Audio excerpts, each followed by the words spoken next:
Bonjour à tous, je suis ravie de vous présenter aujourd'hui notre travail sur la détection du méthane à partir de processus sécuritaire spectral réalisé chez Savantis France.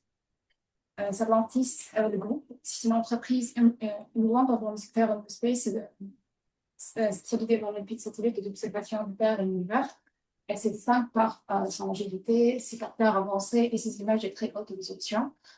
Savantis France en développe des charges utiles optiques avec l'observation de terre avec des configurations pour venir suivre et pour la nuit aussi. Donc, pourquoi le méthane? Pourquoi on détecte le méthane? C'est un gaz à effet de serre 25 fois plus puissant que le CO2. Et aujourd'hui, plus de 100 pays sont engagés à réduire leur émission jusqu'à 30% d'ici 2030. Donc, dans ces contextes qui s'inscrit notre travail sur la détection du méthane, avec des images multispectrales, avec le satellite GAISAT et Ratio, équipé d'un instrument ZIM-90 avec deux canaux, binir et SWIR. Le principal band utilisé, c'est le band CH4 avec l'ingénierie spectrale entre 1.6 jusqu'à 1.67 micromètres. D'autres bandes comme l'O2, H2O, Continuum CO2 pour la production et les contextes. Nos images font une très haute résolution spatiale, entre 1 et 3 mètres, mais malgré ça, la détection ressent. Et c'est très important ça, plus qu'on a une bonne résolution, plus qu'on peut détecter plus de formes, de tailles de pulls. Mais malgré ça, la détection reste un défi majeur. À cause du signal de méthane est très faible, l'absorption est maximale 3%. Le signal est fortement limité par le bruit d'albédo, l'erreur instrumentale comme les alignements entre le band, la distorsion optique ou géométrique, d'autres types de bruit. Donc, la question principale ici, c'est comment améliorer notre détection et garder le détail fin. Pour cela, on a commencé un pipeline pour répondre à cette problématique-là. On commence par l'opération de base de données de l'instrument, création de base de données synthétique avec l'injection de plumes synthétiques. Ensuite, une étape de pré-traitement comme l'alignement entre les bandes, l'image avant l'alignement, après l'alignement. Débutage, deuxième étape, troisième étape, c'est l'isolation de plumes, le plume enhancement. On a deux façons de faire, on travaille avec deux différents. PCA et MDP. Ensuite, la détection ou le débutage de cette carte d'absorption avec un modèle IA. Et aujourd'hui, je vais présenter la dernière. Mais vite fait, juste pour présenter quelques résultats par rapport à l'intérêt ou l'utilité des pré-traitements comme l'alignement dans notre approche. Là, par exemple, une carte d'absorption avant l'alignement de vente et après l'alignement. Même chose là-bas, on voit qu'on a moins de bruit après l'alignement. On a le film qui est là-bas. Restez appuyé. Oui. Donc, là, c'est le film. Et tout le reste, c'est du bruit. Plus qu'on réduit le bruit, plus que c'est mieux pour nous. Ensuite, quand on dit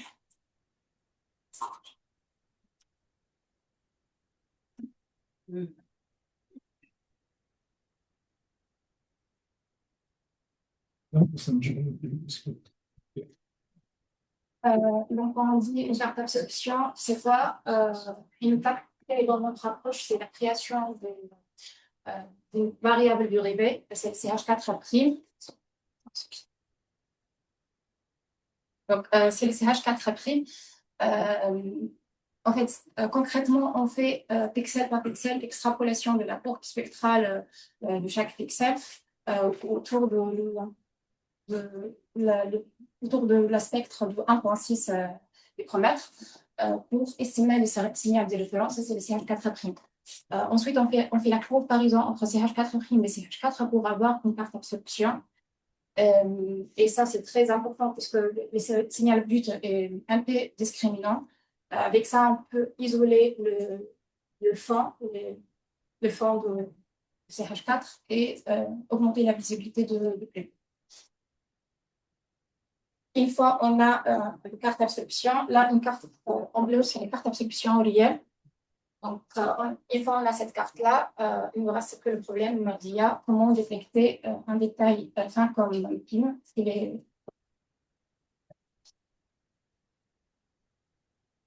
est là, juste là. Que visuellement, on ne peut pas le distinguer avec le reste de l'œil. Donc là, quand on dit IA, on dit détection CNN. Donc, avec le push de polling, on réduit la résolution spatiale de la carte, mais on risque de perdre le haute fréquence des détails fines comme le plume, et c'est plus difficile de détecter autre plume. Donc, la solution proposée, c'est d'utiliser un traitement de signal simple, comme le diopter. On conserve les mêmes fonctionnalités de push, mais avec une représentation multipliée plus riche.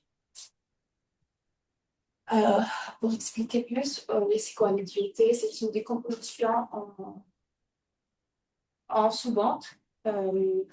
Les grossiers détails, les grossiers composants et les détails. Là, par exemple, avec un filtre passe bas, passe haut, passe bas. Donc, là, une démonstration simple, on a une image sécurisée, on a injecté une plume du méthane synthétique. Donc, là, on a l'image avec le plume qui est là. On fait la décomposition en 3 ordres de décomposition. Et on remarque ici, dans ces c'est les niveaux intermédiaires de la décomposition, on a plus de détails. Je ne sais pas si c'est clair, mais on a plus de détails par rapport le plume. Donc là, on a l'idée d'utiliser un modèle MWCNN. C'est un modèle déjà initialement utilisé pour faire le débruitage de ces images. Le principe, c'est la structure du net, mais avec remplacer la réduction de résolution avec le DOT IoT. Et on fait on mesure la performance de notre modèle avec les métriques simples de segmentation. On a les dice coefficient, la position de l'émission de l'œuvre et le biais relatif. Donc, quand une détection, la détection est très bonne, l'erreur de la false alerte est faible à 0,2 et l'erreur et on détecte bien, puisque l'erreur de la détection c'est 0,05. Et d'après le métrique de biais relatif, notre modèle il est bien équilibré entre. Donc là, un résultat de la qualitatif. Là, par exemple, une carte d'absorption. Là, les grandes choses et la détection de notre modèle. Le modèle détecte bien le shape de la plume.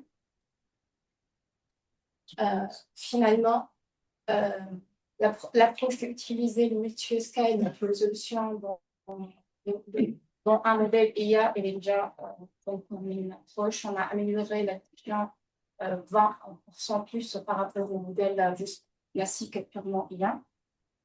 Le perspective et les axes envisagés, on travaille sur deux axes. Un, l'augmentation de base de données avec plus de formes, plus de textures, plus de formes de plumes, plusieurs morphologiques. Et deuxième axe, c'est d'ajouter un filtre adaptif, matching filter dans le bibliothèque pour guider le modèle à détecter les caractéristiques de plumes plus qu'une autre chose. Thank you very much. Je pose des questions en anglais. Et on les traduira un peu. Tu peux répondre en français. So, I'll have some questions. We have time for a few questions. in English or in French.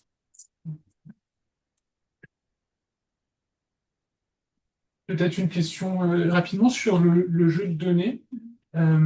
Vous aviez combien d'images, de quelle taille?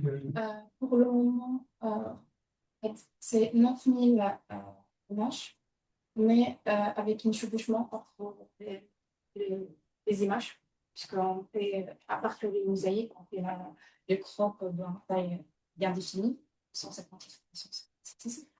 Donc là, c'est bien, comme une généralisation du modèle. Donc là, l'idée, c'est d'améliorer ça avec plusieurs textures et plusieurs plus de fonds. Plus de données. Là, vous avez déjà remarqué qu'il y a des fonds qui marchent mieux que d'autres ou enfin, qui ne marchent pas mieux? Pour cette base, elle marche pour tout, sauf que si on a une petite plume qui est vraiment pas très visible, l'absorption de plume est déjà, puisqu'on injecte des absorptions entre 0,001 jusqu'à 3%, 0,3. Donc, si l'absorption est très très faible, donc on remarque vraiment, on ne détecte pas exactement tout, mais par rapport à cette base de données, le modèle il marche très très bien, mais là, il faut juste le valider sur une grande base de données. Question de Cornelia, oui.